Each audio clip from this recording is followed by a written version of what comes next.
Olá, meu amigo, minha amiga. Estamos de volta com o nosso Portal do José, neste dia de acontecimentos incríveis e de cenas para lá de reveladoras que irei compartilhar aqui com vocês no nosso encontro de agora.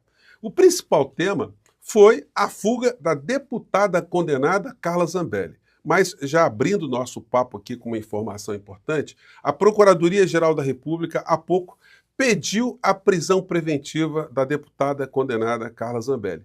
E eu tenho certeza que hoje mesmo o ministro Alexandre de Moraes decretará a sua prisão preventiva e acionará também os mecanismos da Interpol para que no mundo todo, se ela for detectada antes de chegar à Itália, porque na Itália será uma questão mais complicada que a gente vai abordar aqui, ela será presa e será mandada de volta aqui para o nosso país. Aí a situação dela ficará muito complicada. Mas ela demonstrou toda uma premeditação na fuga dela. Arrecadou dinheiro, pegou dinheiro com toda a pessoa incauta, que era para pagar as custas e tal, só que ela está usando esse dinheiro para fugir e para gastar com passagens, hospedagens, enfim, que não foram devidamente informadas aos incautos doadores. Aliás, o clã Bolsonaro e o bolsonarismo, se tem uma coisa que eles têm uma expertise muito grande, é de tomar dinheiro das pessoas, né? Bom, vou conversar com vocês sobre os últimos acontecimentos e trazer aqui as cenas sobre as audiências, pelo menos uma, que me chamou muita atenção, que é muito reveladora em relação à defesa do ex-presidente da República, o inelegível, o principal responsável desses tumultos todos que a gente está vivenciando no nosso país. Antes de entrar nos temas, quero convidar você que chegou agora ao nosso portal e ainda não é inscrito, para que você, em primeiro lugar, se inscreva aqui conosco e venha participar aqui do nosso portal. Dê sempre o seu joinha, compartilhe os nossos vídeos, mande seu comentário e, se puder, prestigie também o nosso clube de membros. Você que é muito bem-vindo e muito bem-vinda. E olha, muito obrigado a você que está no nosso clube de membros desde quando nós inauguramos nessa ferramenta aqui no nosso Portal do José. É muito bacana ver vocês todos os meses renovando aqui, enfim, a presença de vocês no nosso clube de membros, tá legal? Então, vamos seguir em frente. Gente, olha, como eu já tinha falado mais cedo, a gente prepara às vezes, né, um conjunto de pautas, mas de repente acontecem coisas extraordinárias aqui no Brasil. O fato de agorinha mesmo é esse aqui, ó. PGR pede prisão preventiva e inclusão de Carla Zambelli em lista da Interpol após deputada deixar o país. A PGR pediu a prisão preventiva e inclusão na lista da Interpol da deputada Carla Zambelli. Parlamentar deixou o Brasil e anunciou que está nos Estados Unidos, mas deve se deslocar para a Europa. Olha, a gente não sabe se ela está nos Estados Unidos, né? Ela disse que está numa live aí. Como revelam os jornalistas André Said e Otávio Guedes, a deputada afirmou que vai se submeter a tratamento médico e se licenciará do cargo. Tudo mentira, gente, porque as cenas que ela protagonizou hoje são cenas que já denotam algumas coisas, né? Ela deve ter dado uma banana para o advogado dela, porque não é possível que o advogado tenha orientado ela a fazer o que ela está fazendo. Ela está só se encalacrando, só se complicando, e mais do que isso também, né? Ela também está dando uma demonstração do que é o caráter do bolsonarismo raiz. Como essas pessoas agem de uma maneira tão cínica, tão bandida e tão criminosa. Eu separei aqui dois trechinhos para comentar aqui com vocês, né? Vamos analisar primeiro esse aqui da entrevista que ela concedeu hoje para a CNN. Foi a segunda entrevista que ela concedeu, né? Essa entrevista ainda não está rodando muito por aí, não. Mas vamos lá. Ele não pode me tirar simplesmente esse bem, como tiraram minhas armas e doaram para o exército, um exército que... Sim, ela está fazendo uma crítica aqui, que a arma dela, que foi objeto do crime que ela cometeu, que não foi um crime contra o Estado Democrático de Direito, então é um crime comum. E o outro crime também da invasão ao sistema do CNJ é também um crime comum. Então resta saber se as relações entre Brasil e Itália, porque eu só descobri hoje que ela tinha dupla cidadania, com esse episódio. Ela tem 2 passaportes. Então, antecipando algumas das perguntas, muitas pessoas indagam, né? Por que o passaporte dela não foi apreendido? Bom, se fosse apreendido o passaporte nacional dela, aqui do Brasil, e ela já tem o passaporte da comunidade do euro, um passaporte italiano, isso não ia evitar a fuga dela, não. Ela poderia fazer exatamente como consta que ela fez. Ir para a Argentina, porque para a Argentina você não precisa de passaporte. E aí lá compararia uma passagem por qualquer canto, apresentando o passaporte dela italiano, da comunidade do euro, e viajaria para qualquer lugar do mundo, uma vez que a condenação dela aqui no Brasil não transitou em julgado, não foi publicada ainda. Ela estava ali, entrou com embargos, ela sabe que ela vai para a cadeia. E os recursos possíveis para serem apresentados, eles não têm a força, não têm o condão de alterar essa realidade, ou seja, a cadeia no caso dela. Aí o que acontece? Ela saiu do território nacional, das declarações que está fugindo, mas ao mesmo tempo ela disse que não está fugindo tanto, enfim, vai jogando algumas milongas aqui. Nesse caso específico, ela mostra como a picaretagem, o crime, o cinismo está na alma dessa criatura, quando ela, mais uma vez, sublinha que ela queria um golpe militar aqui no nosso país. E nessa entrevista que ela deu, ela comete esse ato falho, né? Que o exército é que não deu o golpe, por isso que a situação aqui no Brasil está dessa forma. Confira aqui, gente. E não tem condição de nos defender, o próprio Gustavo Aripe falou agora há pouco. Na nossa defesa, falou sobre o nosso comandante falando que o exército não vai ter dinheiro para fazer nossa defesa. Ora, se você quisesse realmente defender nosso país, vocês não deixariam que bandidos excedessem ao poder. Não precisaria nem pedir isso. O exército teria que defender a gente disso. Eu vou chamar a nossa... Então, e passou, os jornalistas aí também passaram batido também, né? Porque, enfim, vamos falar a verdade, né? A CNN virou uma Jovem Pan, um canal de extrema direita aqui no Brasil, né? Não é nem de direita, é de extrema direita, porque as pautas são sempre aquelas que tentam trazer os órfãos da Jovem Pan para a CNN. E aí, mais adiante, ela mostrou, assim, ela com uma certa arrogância, uma soberba muito grande, que ela acha que jamais será alcançada pela justiça. Mas será? Acompanhe aqui. Olha, a soberba é um grande passo para uma queda, né? E ela que gosta de dizer que está sempre dodói, que está com depressão e tal, ela está arrumando uma sarninha para se coçar, né? Vamos lá. Se eu tenho passaporte italiano, ele pode colocar Interpol atrás de mim. Eles não me tiram da Itália. Eles vão tentar me prender na Itália, talvez, né? Tentar ali... eu não acho difícil, tá? Porque todos eles têm... Tá sorridente ela, né? Para quem tá dodói, né? Tá procurando tratamento médico, né? Muitas conexões na Europa. Não só conexões, mas bens também.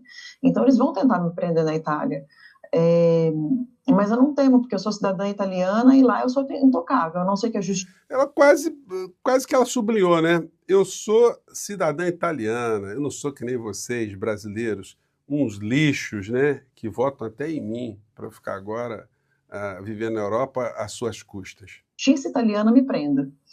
E aí não vai ser o Alexandre de Moraes, vai ser a justiça italiana. Eu estou pagando para ver um dia desse. Ela tira a maior onda, né? Enfim, nada como o tempo para passar, né? Muita gente arrogante, senhora Carla, caiu do cavalo, né? Um deles foi a figura do inelegível. Infelizmente, gente, aqui nas cenas que foram mostradas hoje, não dá para a gente ampliar a cara do inelegível, que está num quadrinho aqui, tá? Eu acho que vou pegar aqui, ó. O inelegível está nesse quadrinho aqui, nesse pequenininho aqui. E é impressionante que no depoimento do Almeida Batista Júnior, o brigadeiro, né, Batista Júnior, o Bolsonaro ele colocava a mão na boca, tipo aqueles jogadores de futebol que não querem deixar que se faça uma leitura labial, que se faça uma leitura facial, né? E ele esfregava o rosto, né, do tipo, o brigadeiro me ferrou. E uma coisa que me chamou atenção foi o seguinte, os advogados de Bolsonaro não quiseram fazer nenhuma pergunta ao brigadeiro, não quiseram confrontar o brigadeiro, ficaram caladinhos, né? Então, escutaram o depoimento do brigadeiro, que foi contundente, foi preciso, foi sóbrio, e só dá para ver mesmo a carinha do inelegível em desespero. Vou colocar aqui para vocês um pequeno trecho da fala do brigadeiro. Vamos ver se pega aqui. Tomara que o sono esteja muito baixo. Vamos lá. Que instituições seriam atingidas? A GLO que nós... Espera aí que acho que o áudio está muito veloz aqui, né? Vamos arrumar esse troço aqui. Fala, brigadeiro. Estávamos trabalhando, era uma GLO para o caso de uma convulsão social no Brasil. Bom, nesse ponto aqui, o brigadeiro está dizendo o seguinte, olha, a gente estava sendo chamado para algumas reuniões, o que já é uma coisa já meio atípica, né? Terminou o processo eleitoral, já tinha tido o segundo turno. O que o ex-presidente estava se reunindo com os comandantes das Forças Armadas? Bom, mas até então, o Brigadeiro, que é um conservador também, se bobear, era até uma pessoa próxima de Bolsonaro, né? Para estar na posição que acabou ficando, alguma conexão, pelo menos algum resvalo ideológico havia entre eles. No entanto, quando ele começa, segundo o depoimento dele, quando ele começa a perceber que essa tal GLO que o Bolsonaro estava querendo fazer, estado de sítio, estado de defesa, isso visava uma ruptura institucional, a não posse do presidente eleito, o presidente Lula, aí ele sentiu que ele estava no meio do morcrim. E aí ele botou o pé na porta também, falou, olha, daqui não vai passar, eu não estarei junto, né? Acompanhe esse trecho aqui que ele fala, ele dá uma dura no Bolsonaro, a hora que o Bolsonaro fica esfregando a cara, no quadrinho pequenininho, né? Fica com a mão na boca, torce para um lado, torce para o outro, enfim. Mas ele deixa bem claro, aconteça o que acontecer, tem uma coisa, o senhor Bolsonaro não estará na cadeira presidencial no começo do ano. Vamos lá. Nós não estávamos trabalhando com uma GLO para qualquer outro objetivo que não esse. Tanto que, no meu depoimento disse isso, falei com o presidente Bolsonaro. Seja, aconteça o que acontecer, no dia 1º de janeiro, só não será presidente. Ou seja, a GLO que nós estávamos falando era para o caso, por exemplo, de Aí Bolsonaro bota a mão no queixinho, no quadrinho pequenininho, esfrega a cara. Em alguma cidade, algum estado, alguma convulsão social. Nós, os 3 comandantes. Agora quem colocou a mão na boca, não dá para vocês verem, está muito pequenininho, foi o Braga Neto. Tá todo mundo assistindo, os advogados todos, dos réus todos estão assistindo aí. Eles poderiam fazer perguntas, mas não fizeram. E o Braga Neto foi aquele que foi flagrado dizendo que tinha que atacar a família do Batista Júnior, xingando ele de tudo quanto foi nome. E aí também os advogados ficaram caladinhos, ou seja, advogado de bandido sofre também, viu? Esses aí nem tanto, porque estão recebendo uma grana preta. Então, enfim, eles sabem que as criaturas irão para a cadeia, mas cada advogado ali vai fazer uma bela de uma independência, né? Porque estão mordendo honorários aí pesados, né? Vamos falar a verdade. E o ministro da Defesa não estava, no meu modo de ver, falando disso. E qual era o objetivo da GLO que o senhor detectou Essa é a pergunta do Paulo Gonet.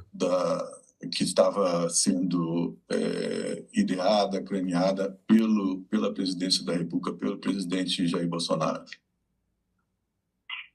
Doutor Gonet, existe um conhecimento de emprego militar que diz que a guerra é ganha quando se conquista os objetivos políticos, não os militares.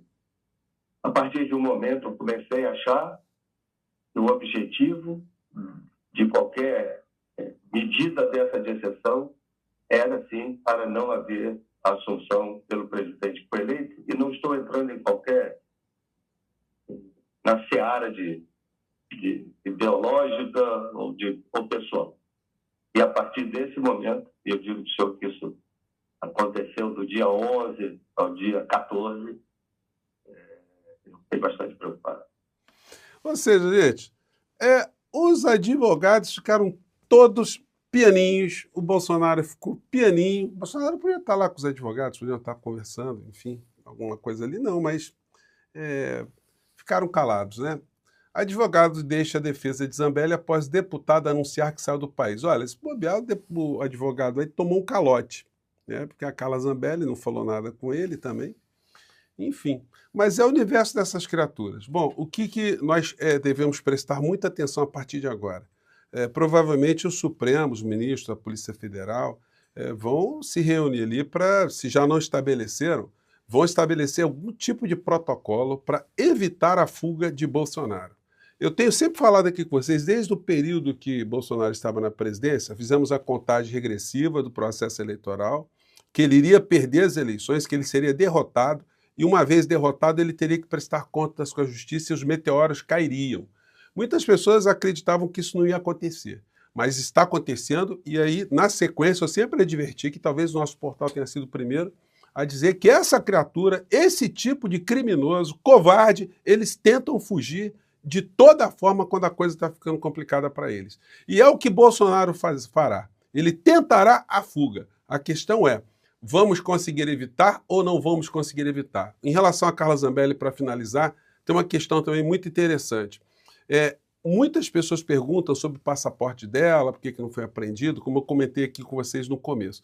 Mas tinha uma questão adicional, gente. Ela é deputada federal. E muitos conflitos já estavam tendo entre o Congresso Nacional, essa bancada extremista. Então, para ter uma atitude muito contundente contra um deputado é complicado, isso faz parte do nosso sistema. Para isso acabar, a gente teria que mudar o sistema radicalmente. Mas, enfim, vamos ver se dentro do nosso sistema, dentro do Estado Democrático de Direito, se a gente pega todos esses bandidos, todas essas ratazanas, né? Eu fico por aqui, um grande abraço e até o nosso próximo encontro. Tchau!